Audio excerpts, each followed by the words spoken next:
اب میرا مطلب ہے چلیں آپ کہہ سکتے ہیں کہ وہ اتنا بڑا ملک ہے تو وہاں پہ اس طرح کی حرکت تو ہو سکتی ہے، لیکن جس طرح انسٹیٹیوشنلی گینگ اپ کر کے دوسروں کو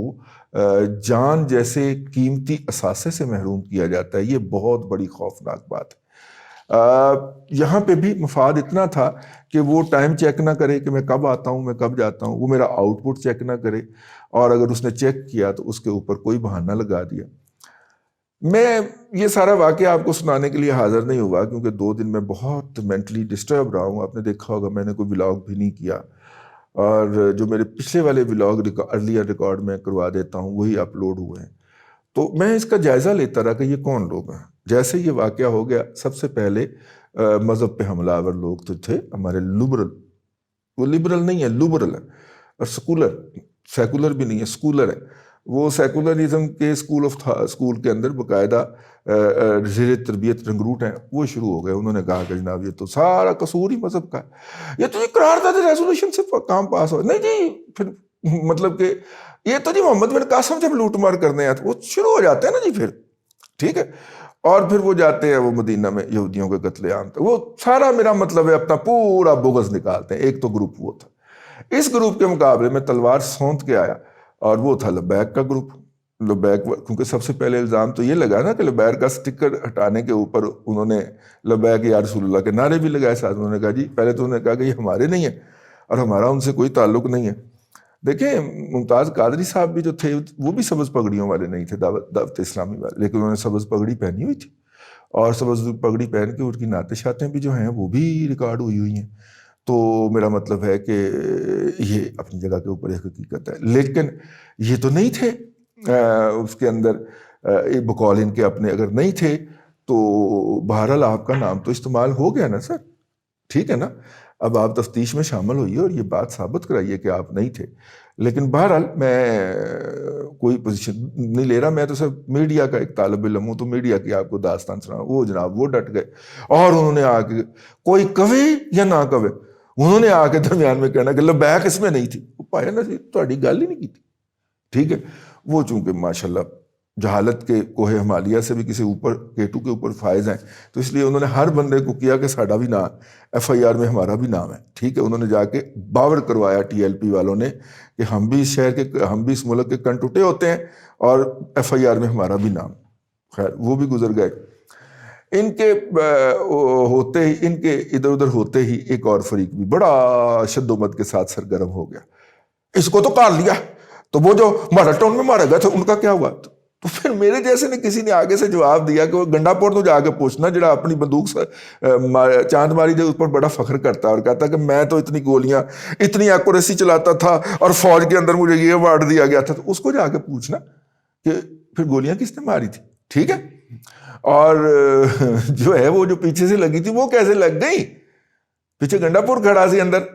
ٹھیک ہے۔ تو پھر جب یہ بات کہیں تو پھر بڑی تکلیف ہوتی ہے۔ وہ اسلحہ کس نے پہنچایا تھا اندر اور نکالا کس نے تھا؟ پھر ایم کیو ایم وہاں پہ کیا کرنے پائی جا رہی تھی، ٹھیک ہے۔ یہ ساری باتیں جو ہے نا، اور ایم کیو ایم کن کی نمائندہ ہے، ٹھیک ہے، وہ کیوں لاشیں گرانا چاہتے تھے لاہور گرنے سے پہلے؟ ہم ان سوالات کو ہم پوچھتے ہی نہیں ہیں۔ لیکن یہ تیسرا فریق تھا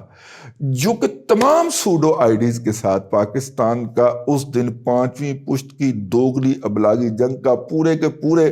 8-10 برگیڈ اس میں جھونک دیے گئے تھے، جو یہ بتاتے کہ ماڈل ٹاؤن کے اندر بہت ظلم ہوا تھا۔ یہ ایک تیسرا فریق جو جنگ لڑ رہا تھا سوشل میڈیا کے اوپر۔ ایک چوتھا فریق بھی تھا جو ان سب کو آگ لگانے کے لیے سرگرم عمل تھا۔ جب ہم آئی ڈیز کو چیک کرتے تھے، ان کے بیک اینڈ پہ جاتے تھے، ان کی سرگرمیاں چیک کرتے تھے، تو پتہ چلتا تھا کہ وہ پاکستان کی آئی ڈیز نہیں ہیں، یہ پاکستان کے معاملات میں تو انٹرفیئر کر رہی ہیں، لیکن پاکستان کی جغرافیائی حدود کے کہیں باہر سے آپریٹ ہو رہی ہیں۔ اور زیادہ تر کو چونکہ رومن میں تھی، ان کو اردو نہیں لکھنی آتی تھی، تو پھر آپ سمجھ لیا کریں کہ ہمارے مشرقی ہمسائے سے کارروائی ہو رہی تھی۔ تو اس طرح یہ 4 موسٹ افیکٹو گروپ تھے جو سوشل میڈیا کے اوپر اس وقت ایکٹیو تھے۔ پولیس نے پہلے لمحے سے کیس خراب کر دیا۔ اس نے 1 یا 2 لوگوں کو نامزد کرنے کی بجائے درجنوں لوگوں کو نامزد کر دیا، جس کا مطلب یہ ہے کہ کسی کو بھی سزا نہیں مل پائے گی۔ یہاں پہ حافظ منیب تھے اور وہ ان کے بھائی تھے، ان کے ساتھ بھی جو ہے وہ یہی کچھ ہوا تھا۔ الزام ان پہ بھی، چونکہ اس وقت ابھی تحریک لبیک یا اس طرح کا کوئی آئیڈیا ہٹ نہیں ہوا تھا، تو ان پہ یہ الزام لگا دیا تھا کہ یہ ہماری ہمشیرہ کو ملنے آتے تھے رات کے اندھیرے میں، بڑے دونوں بھائی اکٹھے ملنے آتے تھے، بڑا حوصلہ تھا آپ کی ہمشیرہ کا، ٹھیک ہے، اور وہ ہمشیرہ کو ملنے آتے تھے تو ہم نے پکڑ کے مارا، اور ان کو مار کے جس طرح لٹکایا گیا کھمبے کے ساتھ اور ان کی جان لی گئی۔ میرا تو سوچنے کی بھی دل نہیں کرتا، ہم اولادوں والے لوگ ہیں، ہمارے بھی بچے ہیں یار، ہم تو ایسا تصور بھی نہیں کر سکتے۔ اور کیا خوبصورت نوجوان تھے یار، وہ بچے تھے،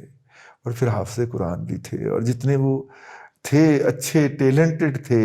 وہ بعد میں پتہ چلا کہ وہ مہنگے پلاٹ کا رولا تھا، کوئی ان کے پاس تھا اور کوئی پارٹی اس کو چھیننا چاہتی تھی تو اس نے عبرت کا نشانہ بنا دیا۔ وہ ان کے میرے خیال چچا ہیں خواجہ صاحب جو فیصل آباد میں ایک دفعہ مجھے ان سے ملنے کا اتفاق ہوا، اتنے شریف آدمی یار، میرا مطلب ہے کہ مجھے اس شخص پہ جب میں ملا ان سے، یہ اس واقعے سے آٹھ میرے خیال یہ بات ہے 2002 کی، وہ اتنے شریف آدمی تھے، مجھے ان پہ بے اختیار پیار آیا اور میں حیران ہوا، میں کہ یار اتنا شریف آدمی کاروبار کی میں کر لائے گا، ٹھیک ہے، چلیں شکر ہے ان کے ایکسپورٹ کا کاروبار ہے زیادہ تر، ورنہ تو لوکل مارکیٹ میں تو یہ بندہ چوتھے کے دن دیوالیہ ہو کے بیٹھا ہو۔ تو وہ فیصل آباد آ کے انہوں نے اپنا بزنس شروع کیا ہوا تھا سیالکوٹ سے، تو سیالکوٹ کے لوگوں کو کاروبار تو کرنا آتا ہے، لیکن بہرحال میڈیا کی بات کر رہا ہوں، یہ 4 لوگ اس کے اوپر بہت زیادہ ایکٹیو رہے اور انہوں نے اپنا اپنا گند پھیلایا۔ پولیس نے کیس خراب کر دیا، بننا بنانا اس کا کچھ بھی نہیں، اگر منیب کے نامزد ملزمان جو ہیں اس کے اندر پولیس کو بھی ڈال کے جس طرح کیس خراب کیا تھا اس وقت پولیس نے، اور بہت ہی کرمنل ہے فیصل آباد کی پولیس، اس نے یہ کیس بھی خراب کر دیا ہے، اور اس سے بھی آپ دیکھیے گا نکالنا کچھ نہیں، اس کے تو مدعی بھی کوئی نہیں ہے، حالانکہ منیب کے شہید کے والدین نے تو پورا اس کو پرسو کیا تھا، اور لیکن بنا ان کا بھی کچھ نہیں تھا، پیپلز پارٹی نے بڑے دھڑلے کے ساتھ ان قاتلوں کو رہا کرایا تھا براستہ فردوس عاشق اوان، اور فردوس عاشق اوان سیٹ آج بھی جیتنے کے قابل نہیں ہے، لیکن اس طرح کی جتنی 2 نمبریاں ہیں نا وہ کرنے میں ملوث پائی جاتی ہیں، کیونکہ جہاں سے انہیں کچھ چونج ہری ہونے کی یا کچھ راتب ملنے کی امید ہو، وہ وہاں پہ جا کے بڑا دھمال ڈالتی ہیں۔ تو خیر وہ ہو گیا، لیکن اس سارے عمل کے اندر سے نکلا کیا کہ پاکستان مسلسل اور مزید آئسولیشن کی طرف جائے گا، ہمارے بچوں کے لیے اس ملک کے اندر مستقبل مزید تاریک کر دیا جائے گا، اور وہ جو لوگ چاہتے ہیں کہ ہم ایک مانسٹر کریٹ کر کے وہ بتاتے ہیں کہ ایک چھوٹا مانسٹر تنگ کر رہا ہو تو اس کے ساتھ میں ایک بڑا مانسٹر بنا دو، وہ اس کو کھا جائے گا، تو یوں اس مانسٹر کا خاتمہ ہو جائے گا جو آپ کو تنگ کر رہا ہوگا۔ تو بھائی جان وہ جو بڑا مانسٹر آپ تخلیق کر دیں گے وہ کیا کرے گا؟ وہ یہ کرے گا جو سیالکوٹ میں اس بے گناہ جو ہے اس کے ساتھ ہوا ہے، وہ مسلمان تھا، عیسائی تھا، بدھ تھا، ہندو تھا، جو بھی تھا، وہ ایک انسان تو تھا۔